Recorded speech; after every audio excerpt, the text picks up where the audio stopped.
Bonjour à toutes et tous et bienvenue pour cette édition de juillet intitulée Stop ou encore pour en finir avec un jour sans fin. Au programme, l'impression de déjà-vu certes, mais surtout l'espoir et la volonté d'un jour nouveau, sans la canicule et Mercure rétrograde. Émilie va donc vous parler Direct to Fan, meilleur atout contre les cycles infinis de l'actu. De mon côté, j'aborde la fin de l'ère de la pub pas chère sur les réseaux sociaux. Et enfin, Suzanne pose la question du brouillage de frontières entre le début et la fin du récit autour de l'expérience live proposée par les artistes. Un magnifique programme, non ? Pour la suite, quelques dates à retenir. Le prochain live de la communauté aura lieu le 24 juillet à midi heure de Paris. On parlera de l'été et de la rentrée. Deuxième point, la newsletter ne prend pas de vacances. On vous donne donc rendez-vous le 15 août pour une édition spéciale avec nos recos culturels pour l'été.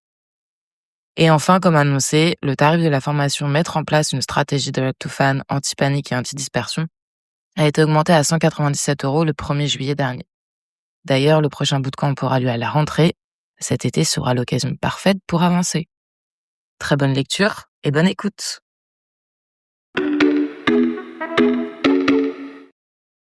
Bonjour, c'est Émilie et cet édito s'appelle « Rester en mode survie ». Vraiment ? Alors il a aussi failli s'appeler « Wanted », carrière et sérénité, mais à vrai dire c'est le mot « wanted » qui m'intéressait seulement pour donner une idée du Far West qui est devenu le contexte dans lequel évoluent les artistes et l'hypervigilance qui vient avec. Alors quand tout va vite, tout change et dans un monde où il faut d'abord survivre avant de pouvoir vivre, l'horizon se rétrécit, le temps se raccourcit et il devient bien difficile de penser à long terme. Il n'y a plus que le futur proche. On se projette à 1 semaine, 1 mois, au mieux 3 à 6 mois, maximum 1 an, mais rarement plus. On parle aujourd'hui tout le temps de projet, mais quasiment plus de carrière. Car les règles, les outils et les algorithmes changent si vite qu'il est hasardeux de concrètement imaginer un avenir radieux, et si j'ose dire, un avenir tout court. En conséquence, on se concentre sur ce que l'on croit pouvoir maîtriser. Le temps court, les rendez-vous imminents. La prochaine sortie, le prochain concert, la prochaine story sur Instagram. Alors c'est incontournable certes, mais que veut-on au-delà de cela ? Quelle trajectoire globale veut-on dessiner ? On confond les enjeux d'un cycle court avec des objectifs à long terme. On amalgame stratégie de sortie et stratégie direct to fan. Tout le monde est en mode survie et c'est mauvais pour notre santé collective. Il faut pourtant savoir lever le nez du guidon pour visualiser là où on veut aller. Aujourd'hui, pourtant, la réussite d'un cycle, d'une sortie, conditionne celle du suivant. Le schéma se répète à l'infini. Sortir quelque chose pour, entre guillemets, avoir de l'actu, accumuler du volume, likes, streams, vues, etc. Communiquer ses résultats aux pros afin de les rassurer pour qu'ils restent dans l'aventure, et puis repartir pour un tour. Or, les effets délétères de cet éternel mais infernal recommencement sont nombreux.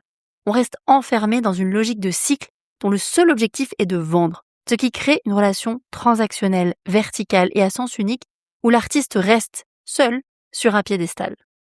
Le temps, l'argent et les efforts déployés en stratégie n'ont pour but que de créer des fans d'un résultat, un enregistrement, un clip, un concert, mais sans jamais approfondir la conversation au-delà d'un avis binaire sans suite ni contexte. J'aime, je n'aime pas.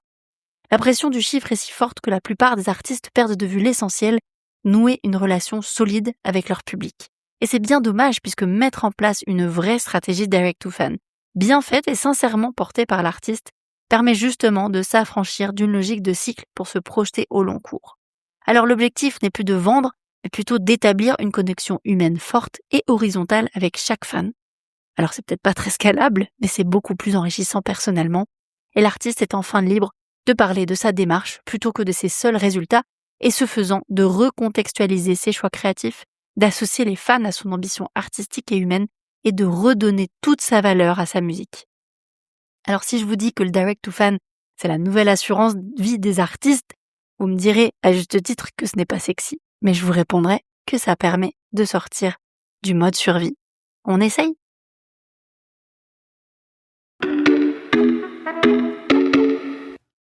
Les tips de Clara. Clara, c'est moi. Pour cette édition de juillet 2026, je vais vous parler de la dernière dinguerie de Meta Ads. Le 1er juillet dernier, Meta a mis à jour certaines parties de ses conditions d'utilisation et ça blâme pas. Désormais, la firme appliquera 3% de frais supplémentaires sur toutes vos factures publicitaires. Outre le fait que ça rend les pubs encore plus chères et que ça demande une petite gymnastique mathématique pour prévoir en amont son budget final, la justification de Meta est hallucinante. Certaines ont peut-être reçu des mails à ce sujet. Donc, depuis le 1er juillet dernier, Meta répercute sur les annonceurs, soit toutes les personnes qui utilisent sa régie publicitaire, la taxe GAFA. En effet, depuis 2019, l'État français a mis en place une taxe sur les services numériques. Tous les services en ligne qui permettent de faire de la publicité ciblée et qui enregistrent minimum 750 millions d'euros de chiffre d'affaires au niveau mondial, dont 25 millions d'euros en France, sont concernés par cette taxe de 3% sur le montant des sommes perçues en contrepartie des services numériques taxables rattachables à la France. Cette taxe a été mise en application sur les territoires nationaux car les pays de l'Union européenne n'arrivent pas à trouver un accord sur ce sujet. Elle a donc fait beaucoup débat outre-Atlantique. Le président Trump a d'ailleurs mis en place en représailles une hausse des taxes sur les produits français vendus aux États-Unis. À noter cependant que cette taxe ne concerne que 27 entreprises, dont 26 américaines.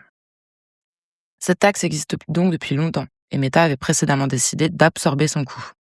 Mais depuis le 1er juillet 2026, Meta applique, je cite, de nouveaux frais liés à la localisation aux publicités diffusées dans certaines juridictions afin de couvrir les taxes sur les services numériques DST et autres frais reposant sur la localisation imposée à Meta dans ces juridictions. La justification de Meta qu'on commence déjà à lire est pathétique au possible. Extrait choisi. Je cite, « Ces changements reflètent l'engagement continu de Meta à s'adapter aux variations de la réglementation et à respecter les normes en constante évolution du secteur. » Ou comment se faire passer pour des bons élèves alors qu'ils ont provoqué la bagarre. Autre justification, je cite toujours, « D'autres grandes plateformes numériques peuvent appliquer des frais similaires pour couvrir les coûts associés aux taxes sur les services numériques et autres frais reposant sur la localisation de ces juridictions. » Ou le principe de « c'est pas moi qui a commencé ». Réel, certes, Google fait pareil depuis 2 ans, mais est-ce vraiment une justification ? Bref, ce que cela veut dire, c'est que pour toutes vos publicités diffusées en France, mais aussi en Italie et en Espagne, 3% de votre budget publicitaire total sera facturé de manière supplémentaire. En gros, si vous faites 100 € de pub, vous serez facturé de 103 € hors taxe. Oui, parce que c'est 3% hors taxe. Si vous diffusez une publicité en Turquie ou en Autriche, ces frais s'élèvent à 5%. Et si vous diffusez des pubs au Royaume-Uni, ils seront de 2%. À chaque fois, une ligne supplémentaire correspondant à cette dépense apparaîtra sur votre facture. Provisionnez-vous donc de votre budget. Mais si on diffuse sur plusieurs territoires, certains impactés par ces frais de localisation et d'autres non, comment on provisionne ? Bien, on provisionne large, mais aucune garantie. Ces frais seront calculés par rapport au budget dépensé sur ces territoires en question. Par exemple, vous diffusez une pub en Suisse, en Allemagne et en France pour un budget total de 100 €. Si vous faites un ciblage simple, vous ne pouvez pas répartir votre budget sur le territoire visé. Genre 40 € sur la France, 20 € sur la Suisse, 40 € sur l'Autriche, qui peuvent vous permettre de prévoir en amont le montant des frais de localisation. On peut le faire, mais c'est 1, plus loin à configurer. 2, c'est parfois bien de laisser Meta trouver le public le plus adéquat entre ces 3 pays. Vous allez donc découvrir à la fin de la pub que 15,18 € par exemple ont été dépensés pour la diffusion en Suisse, 54,82 € en France et 27,19 € en Autriche. Il vous sera facturé en plus 1,64 € pour la diffusion en France et 1,35 € pour la diffusion en Autriche. Simple, non ? C'est Meta.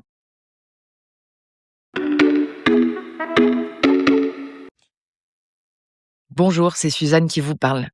Le billet du mois de juillet s'intitule « L'artiste, la scène et l'algorithme ». La première chanson a commencé. Pourtant, Orelsan n'est toujours pas sur scène. Les premières mesures de Yoroi résonnent déjà, tandis qu'une caméra le filme en plongée, allongé encore en coulisses sur le brancard de l'infirmerie du festival Pause Guitare. Micro à la main, la caméra le suit dans un grand plan séquence. Il scande en marchant jusqu'à la scène, tandis que quelques artistes esquissent mini-cascades ou autres pas de danse autour de lui. Quelques poignées de main, une accolade devenue un rituel avec un technicien et hop, un dernier couloir, et l'apparition, exactement au moment du refrain. Des milliers de spectateurs et de spectatrices assistent au concert, mais ce sont des centaines de milliers d'autres qui vivront quelques heures plus tard cette entrée iconique, devenue un rendez-vous attendu sur les réseaux sociaux. Les plateformes ont ouvert une nouvelle scène, invisible, mais désormais indissociable du spectacle. Cet été, les festivals racontent autant cette transformation que les programmations elles-mêmes. Lorsqu'Orelsan partage les coulisses de sa tournée avec un sens du récit devenu sa signature, lorsque Mickey fait de sa proximité avec sa communauté un prolongement naturel de sa proposition artistique, le concert déborde du temps de la représentation. Il s'étire avant la première note et il continue bien après le dernier appel. Le live est donc devenu une histoire qui déborde du cadre scénique et les artistes sont elles et eux devenus leurs propres médias. Longtemps, leur récit appartenait plutôt aux journalistes, aux émissions de télé ou aux documentaires, mais aujourd'hui, ils et elles construisent leur propre narration. Théodora partage des instants de vie qui façonnent sa tournée. Riles documente son travail, avec une exigence qui révèle autant l'artisan que l'interprète. Yoa, elle, partage régulièrement des séquences très brutes de préparation ou de retour de scène sans jamais chercher à les lisser. Théodora utilise les réseaux pour prolonger l'univers esthétique de son projet. Bref, des artistes donnent à voir leurs équipes, leurs rituels ou leurs moments de doute, et les coulisses s'invitent sur scène et deviennent pleinement participatives de l'expérience artistique. Cette évolution transforme aussi l'écriture créative, mais aussi technique du concert. Une entrée en scène spectaculaire, une scéno pensée pour être saisie en quelques secondes, une interaction inattendue avec le public peuvent connaître une seconde existence sur les réseaux. Le moment vécu devient aussi un moment partagé. Tout cela est rendu possible aussi grâce à l'évolution technique et technologique du live et de ses captations audiovisuelles. Par exemple, encore Orelsan convoque le cinéma et fait appel au réalisateur Samir Meridja pour réaliser les captations et les vidéos de son show. L'artiste fait aussi appel au service de l'entreprise PRG, qui accompagne des producteurs de tournées comme Asterios, en l'occurrence, et qui travaille sur toute la technologie son et lumière du show. La même entreprise qui a créé une tour géante pour le Central Tour du groupe Indochine.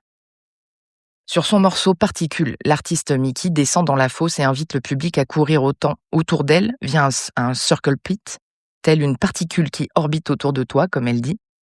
Et le moment est magique, le public participe à la choré et transforme le moment en véritable communion. Très graphique pour les réseaux sociaux. Cette nouvelle grammaire ouvre des perspectives passionnantes. Elle invite les artistes à penser leur relation au public, bien au-delà de la durée d'un spectacle. Mais elle crée aussi une responsabilité nouvelle. Composer, répéter, jouer ne suffisent plus toujours, et ça, on l'a bien rabâché tout au long de l'année, depuis plusieurs années. Il faut raconter, filmer, publier, maintenir le lien.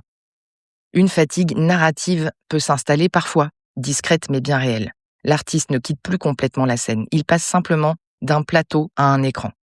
Peut-être assistons-nous au fond à la naissance d'un nouveau contrat entre les artistes et leur public. Le spectateur n'attend plus, ou la spectatrice n'attend plus seulement un concert. Il et elle suit un parcours, une personnalité, un processus de création. La rencontre ne se limite plus à 2 heures passées devant une scène, elle se construit dans le temps, au fil des contenus, des échanges et des récits. Alors que les festivals battent leur plein en ce moment, cette évolution mérite d'être regardée avec curiosité. Elle dit quelque chose des réseaux sociaux, mais elle raconte surtout une redéfinition du métier d'artiste et la place qu'occupe le live dans la stratégie de cette narration. Avant, le backstage avait pour unique fonction de préparer le concert. Aujourd'hui, il en prépare aussi le souvenir. À la rentrée, chacun et chacune s'interrogera sur les prochains albums, les prochaines tournées ou les prochaines innovations technologiques. Peut-être faudrait-il aussi se poser une autre question. Comment raconter son travail sans laisser le récit prendre le pas sur l'œuvre? C'est sans doute là que se jouera l'un des grands équilibres de la création de demain.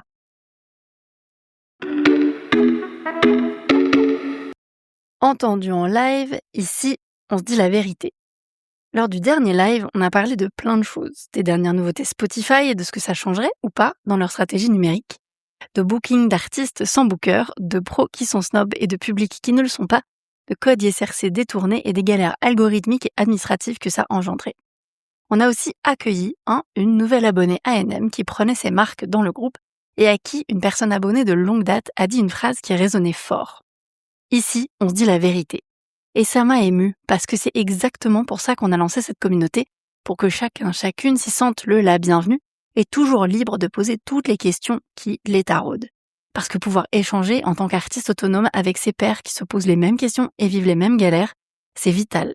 Et que le faire sans peur du jugement ni censure, c'est le seul moyen d'avancer. Plus important encore, cette phrase montrait que la communauté A&M était aussi devenue un espace de partage et d'entraide, pas uniquement d'information, et qu'elle n'avait rien de vertical et tout de solidaire.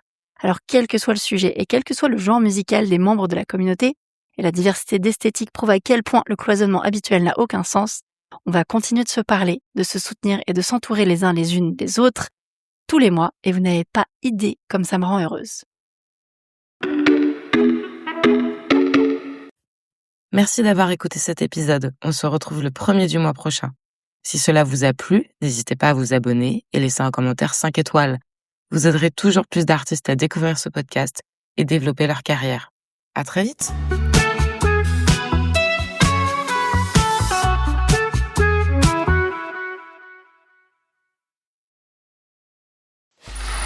Free audio post-production by alphonic.com.